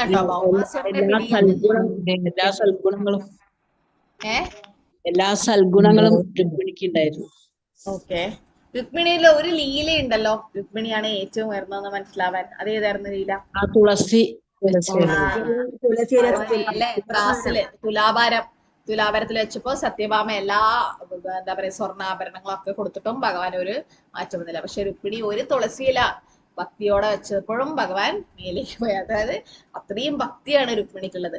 ഇതില് പറയുന്ന ഭൗമാസുരന്റെ പിടി സത്യഭാമയ്ക്ക് അഹങ്കാരം ഉണ്ടായിരുന്നു. ഭൗമാസുരന്റെ പിടിയിൽ നിന്നും ഭഗവാൻ അവരൊക്കെ സംരക്ഷിച്ച സമയത്ത് ഇതിൽ പറയാണ്, അവരെ ഭക്തിയാൽ ഉടനടി ഭഗവാൻ ആത്മാർത്ഥത കൊണ്ട് ശുദ്ധരാക്കി അല്ലെ, എന്നിട്ട് അവരെ ഭാര്യയായിട്ട് സ്വീകരിപ്പിച്ചു എന്നാ പറയുന്നത്. അത് അവർക്ക് ഒരു കളമുഖവും പറ്റിയിരുന്നില്ല. ഭൗമാസുരന് അവരെ ഒന്നും ചെയ്യാൻ പറ്റിയില്ല. അവരെ അപഹരിക്കാൻ മാത്രമേ പറ്റുള്ളൂ. ഉടനെ ഭഗവാൻ പോയി അവിടെ സംരക്ഷിച്ചു. അപ്പൊ അവിടെ ഭഗവാൻ അവിടെ അവരുടെ ഭർത്താവാനായിട്ട് നിന്നു. അപ്പൊ 16,108 ഭാര്യമാരോടൊപ്പം നിരന്തരം അവൻ തന്നെ 16,108 പൂർണ്ണ ഭാഗങ്ങളായി വികസിക്കുകയാണ് ഭഗവാൻ ചെയ്തത് അല്ലെ. ഓരോരുത്തരുടെ കൂടിയും ഭഗവാൻ അവിടെ ഉണ്ടായിരുന്നു. ഇപ്പൊ ഓരോരുത്തരിലും 10 മക്കൾ ഉണ്ടായിട്ടും ഭഗവാൻ ബ്രഹ്മചാരിയാണെന്ന് പറയുന്നു. കാരണം എന്തുകൊണ്ടാ? അവിടെ കാമമില്ല. അവിടെ ഭഗവാന്റെ സൃഷ്ടി ഉണ്ടാക്കാൻ ജസ്റ്റ് ഇങ്ങനെ നോക്കിയാൽ മതി അല്ലെ. സൃഷ്ടി നോക്കിയാൽ തന്നെ ഭഗവാന്റെ സൃഷ്ടി ഉണ്ടാക്കാൻ പറ്റും. അപ്പൊ അതുകൊണ്ട് നമ്മൾ ജനിക്കുന്ന പോലെയല്ല ഭഗവാൻ അവതരിക്കുന്ന ഭഗവാന്റെ മക്കളൊക്കെ ഉണ്ടാവുന്നത്. അതുകൊണ്ട് തന്നെ ഭഗവാൻ ഒന്നിലും ആകർഷകനല്ല, അല്ലെങ്കിൽ ഭഗവാൻ എപ്പോഴും പത്മപത്രം ഇവാപശ, ഒരു താമരയിലെ പോലെയാണ്.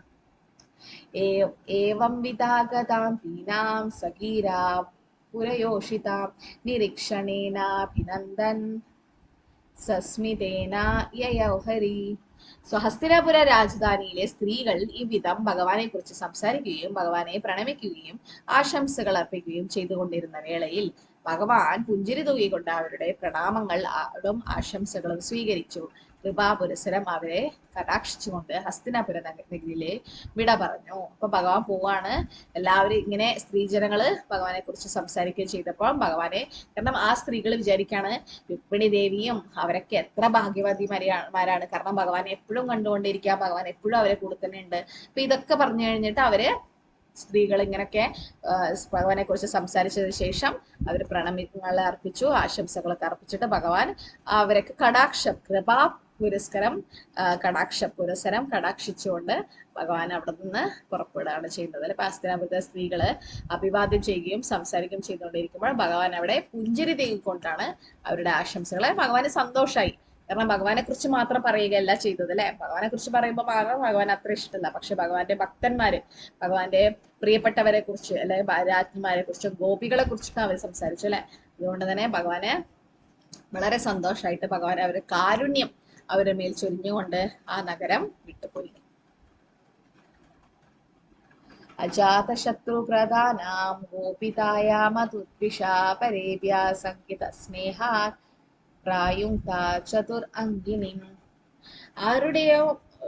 ആരുടെയും ശത്രുവല്ലായിരുന്നിട്ടും മഹാരാജാവ് യുധിഷ്ഠിരൻ 4 സേനാ വിഭാഗങ്ങളെയും, അതായത് അശ്വസേന, ഗജസേന, രഥം, കാലാൾപ്പട പ്രതിരോധാർത്ഥം അസുരന്മാരുടെ ആജന്മ ശത്രുവായ ശ്രീകൃഷ്ണ ഭഗവാന്റെ അകമ്പടിക്കായി വിന്യസിച്ചു. ശത്രുക്കൾ കാരണവും ഭഗവാനോടുള്ള അതിരിട്ട സ്നേഹത്താലുമാണ് മഹാരാജാവ് യുധിഷ്ഠിരൻ ഈ വിധം പ്രവർത്തിച്ചത്. അപ്പം എങ്ങനെയാണ് ഇവർക്ക് ശത്രുക്കൾ ഉണ്ടായത് യുധിഷ്ഠിര മഹാരാജാവിനെ?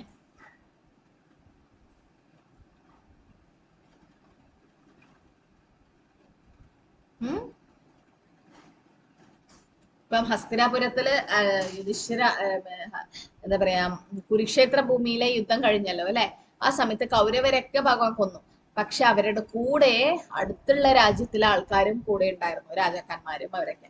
അപ്പൊ അവരൊക്കെ മരിച്ചു. അപ്പൊ അവരുടെ ബന്ധുക്കളും ഒക്കെ ഉണ്ടാവും. അപ്പൊ ആ രാജ്യമൊക്കെ, ഏതൊക്കെ രാജ്യമാണ് യുധിഷ്ഠിര മഹാരാജന്റെ എതിർത്തിട്ട് തിന്നത് ദുര്യോധനന്റെ കൂടെ, ആ രാജ്യമൊക്കെ അവർക്ക് ശത്രുക്കളായി മാറി. അല്ലെങ്കിൽ ഭഗവാൻ തന്നെ ഒരുപാട് അസുരന്മാരെ, ഭൗമാസുര അങ്ങനെ ഒരുപാട് അസുരന്മാരെ ഓൾറെഡി കൊന്നു കഴിഞ്ഞു. അവരൊക്കെ അവര് ശത്രുക്കളായി മാറും അല്ലെ, ശത്രു നിമിത്തം ഭഗവാനുള്ള. അപ്പൊ അതുകൊണ്ട് എല്ലാ സേനകള്, കാരണം യുധിഷ്ഠിര മഹാരാജാവ് രാജാവാണ്. അപ്പൊ രാജാവ് ചെയ്യുന്ന പോലെ ശരിക്കും ഭഗവാൻ അങ്ങനെ പ്രൊട്ടക്ഷൻ വേണമെന്നില്ല. കാരണം എന്തുകൊണ്ടാ, 6 ദിവസം പ്രായം ഉണ്ടാവുമ്പോ ഭഗവാൻ ആരെയെ കൊന്നത്? പൂതനെ. പൂതനെ കൊല്ലുമ്പോ ഭഗവാൻ 6 ദിവസം പ്രായമേ ഉള്ളൂ. 6 ദിവസമുള്ള കുട്ടിക്ക് എന്താ ചെയ്യാൻ പറ്റും? ഒന്നും ചെയ്യാൻ പറ്റില്ല. പക്ഷെ എന്നിട്ടും ഭഗവാൻ, അത് ഭഗവാനാണത് അല്ലെ. അപ്പൊ ഭഗവാന് അത്രയും അമാനുഷികമായ ശക്തി ഉണ്ട്. അപ്പം ഭഗവാൻ അത്രയും ശക്തിയിലാണ്. പിന്നെ അസുരന്മാരെ വൃന്ദാവനത്തിൽ കൊല്ലാൻ വേണ്ടി ഭഗവാൻ എന്തെങ്കിലും ആയുധം ഉപയോഗിക്കേണ്ടവന്നോ? ഏതെങ്കിലും ആയുധം ഉപയോഗിച്ചോ? ഇല്ല. ഒരു ആയുധം ഉപയോഗിക്കേണ്ട വന്നില്ല. ശകടാസുരനെ കാല് കൊണ്ട് കൊന്നു, തൃണാവർത്തെ കൈ കൊണ്ട് കൊന്നു, കേശീനെ കൈ കൊണ്ട് കൊന്നു. പിന്നെ എല്ലാവരെയും ഓരോ കൊല്ലുന്നതും നമുക്ക് കാണാൻ പറ്റുന്നുണ്ട്. ഭഗവാൻ ഒരു അസ്ത്രം ഉപയോഗിക്കാണ്ടാണ് അവരെയൊക്കെ കൊന്നത്. അത ദുരാഗതൻ സൗരേ കുറവാൻ വിരഹാതുരൻ സന്നിവർദ്യാദൃതം സിഗ്നാൻ പ്രായത്സ്വ നഗരിം പ്രിയ. കുരുവംശജരായ പാണ്ഡവർ ശ്രീകൃഷ്ണ ഭഗവാനോടുള്ള അതിരിട്ട സ്നേഹത്താൽ ഏറെ ദൂരം അദ്ദേഹത്തെ അനുഗമിച്ചു. ഭാവിയിൽ വേർപിരിഞ്ഞ് കഴിയുന്നതിനെ കുറിച്ചോർത്ത് അവരെല്ലാവരും വിരഹാതുരരായി.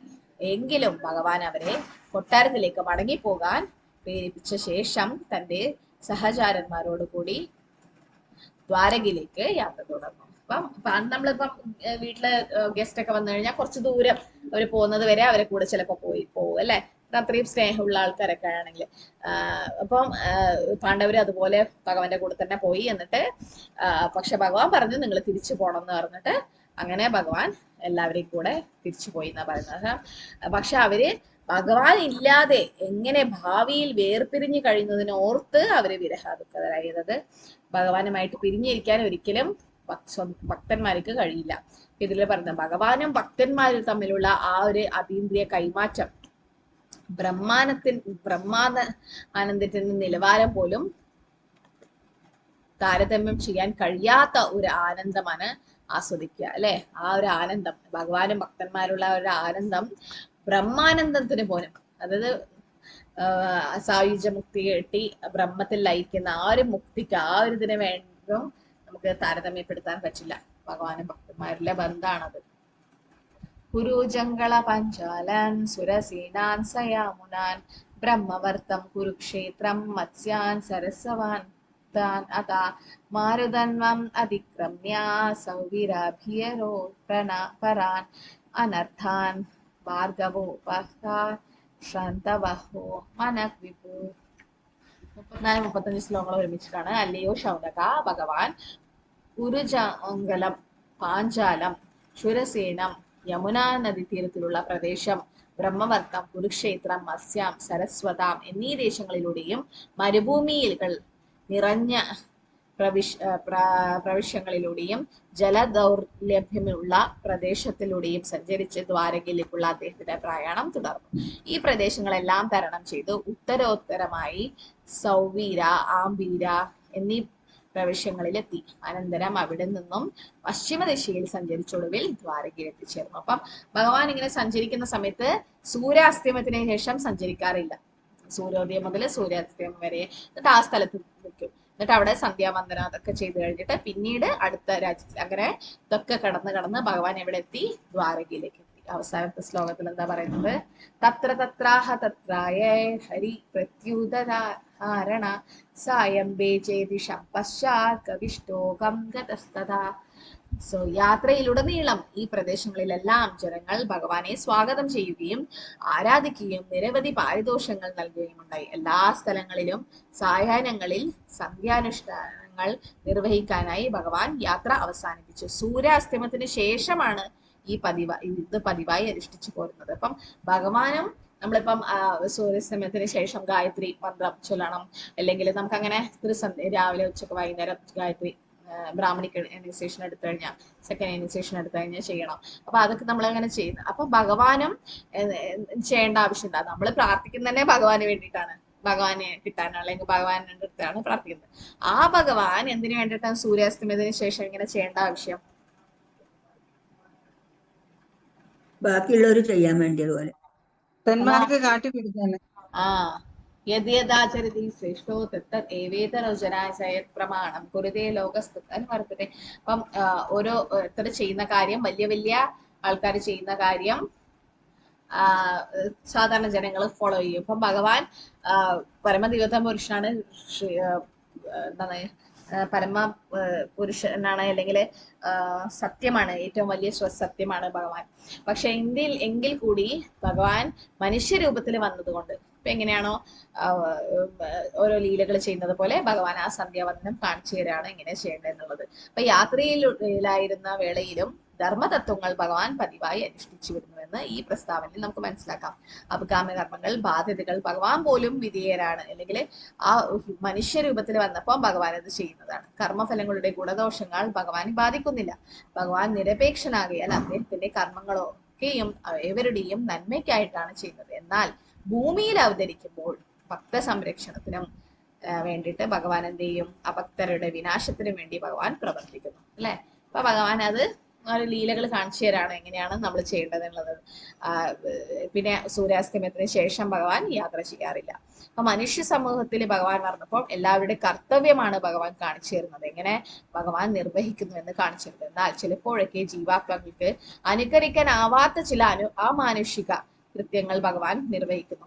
അപ്പൊ അത് നമ്മൾ ഒരിക്കലും ഇമിറ്റേറ്റ് ചെയ്യാൻ പാടില്ല. മഹാജനനഗതസ്യ പന്ഥ, മഹാജനന്മാര് ചെയ്യുന്നതൊന്നും നമുക്ക് ഇപ്പം ഗോസ്വാമിമാര് അല്ലെ 1.5 മണിക്കൂറൊക്കെ ഉറങ്ങിയിട്ടുള്ളൂ, നമുക്ക് അങ്ങനെ ചെയ്യാൻ പറ്റുമോ? ഇല്ല. അല്ലെങ്കിൽ അവര് ഓരോ ദിവസം ഓരോ മരത്തിന്റെ അടിയിലാണ് താമസിച്ചത്. ഞാനിങ്ങനെ ആലോചിക്കായിരുന്നു, വൃന്ദാവനത്തിലെ ഡിസംബർ മാസമൊക്കെ വളരെ തണുപ്പായിരിക്കും. പിന്നെ March, June, April, May, June ആ സമയത്തൊക്കെ ഭയങ്കര ചൂടായിരിക്കും. പക്ഷെ എങ്ങനെയാണ് ഗോസ്വാമിമാര് മരത്തിന്റെ അടിയിലൊക്കെ ജീവിച്ചത്, അല്ലെ? കാരണം അവര് മഞ്ചരിമാരാണ്, അവര് സാധാരണ ജനങ്ങളല്ല. സാധാരണ ആർക്കും അങ്ങനെ ജീവിക്കാൻ പറ്റില്ല. കുറെ ബാബാജിമാരൊക്കെ ജീവിക്കുന്ന കാണാൻ അവിടെ ഉണ്ടാവും. പക്ഷെ എന്നാലും ഗോസ്വാമിമാരെ പോലെ ആയിരിക്കും ആവാൻ പറ്റില്ല, അല്ലെ? നമ്മൾ അതൊരിക്കലും കോപ്പി ചെയ്യാൻ പാടില്ല. ഇതേപോലെ ഭഗവാൻ ചെയ്യുന്ന ഓരോ അമാനുഷിക കാര്യങ്ങളും നമുക്ക് ചെയ്യാൻ പറ്റില്ല. പക്ഷെ പൂജാകർമ്മങ്ങളും സായാഹ്ന വേലയിൽ ഭഗവാൻ കാണിച്ചു തരാണ് എങ്ങനെയാണ് പൂജാകർമ്മങ്ങളും ജീവാത്മകളും നിശ്ചയമായും അനുസ്കരിക്കണം. എങ്ങനെയാണ് സൂര്യോദയത്തിന് മുമ്പ് എണീക്കുന്നതും, അല്ലെ? മംഗളാരതിയൊക്കെ ചെയ്യുന്നത് ഒക്കെ. അപ്പൊ അതുപോലെ ആ സമയത്ത് ചെയ്യുന്ന കാര്യങ്ങളൊക്കെ ശുദ്ധ സത്വഗുണത്തിലായിരിക്കും ഉണ്ടാവുക രാവിലെ. അപ്പൊ അത് ഭഗവാൻ കാണിച്ചു തരാണ് എങ്ങനെ ചെയ്യുന്നത്. ഭഗവാൻ ദ്വാരകയിലേക്ക് എത്തുകയാണ്. എന്നിട്ട് 11ാമത്തെ അധ്യായത്തില് ശ്രീകൃഷ്ണ ഭഗവാന്റെ ദ്വാരക പ്രവേശമാണ്. ഭഗവാൻ പ്രവേശിക്കുന്നതാണ് ദ്വാരകയിലേക്ക്. അതാണ് അടുത്ത അധ്യായം. അപ്പം അടുത്ത ആഴ്ച എന്നാല് പരീക്ഷയ്ക്ക് റെഡിയാണോ എല്ലാരും? ശ്ലോകം ഇല്ലല്ലോ ഈ അധ്യായത്തില്. ഗീതാ മാതാജി, ഹരേ കൃഷ്ണ മാതാജി. ഇല്ല, ശ്ലോകമില്ല. നമുക്ക് എന്നാല് പരീക്ഷ വെക്കാൻ പറ്റുമോ? ക്ലോസ്ഡ് ബുക്ക് റെഡി ആയില്ല മാതാജി. മാതാജി റെഡി ആയില്ലേ?